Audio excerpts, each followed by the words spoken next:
Samsung 532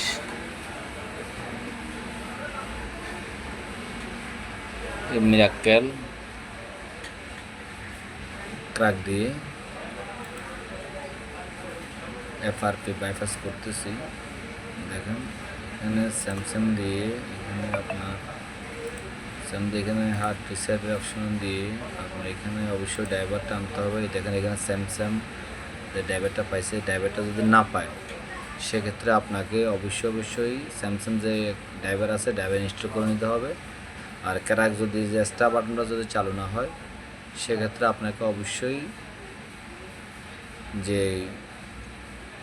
Mirakkel 2.82 যে ভার্সনটা আছে সেটার যে ফাইল প্রোগ্রামে যাবেন, এরকম এখান থেকে ফাইল প্রোগ্রামে যেয়ে ফাইল প্রোগ্রামে দিয়ে আপনার এখানে একটা হ্যান্ডেল আছে, হ্যান্ডেলে যাইয়ে যেটা ডেট বা বার্থডে আছে এখানে যাইয়ে হ্যান্ডেলটা ডিলিট করে দেবেন, তাইলে আপনার স্টার বাটনটা চালু হয়ে যাবে।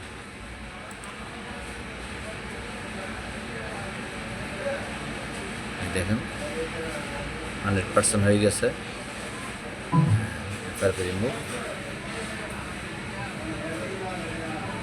এখন আপনাকে একটু ওয়েট করতে হবে যে সেটটা রিসেট হয়ে ফুল প্রোগ্রাম চালু হওয়ার জন্য অবশ্যই একটু ওয়েট করতে হবে। ধন্যবাদ। ভিডিওটা ভালো লাগলে শেয়ার করবেন, লাইক কমেন্ট করবেন নতুনদের জন্য।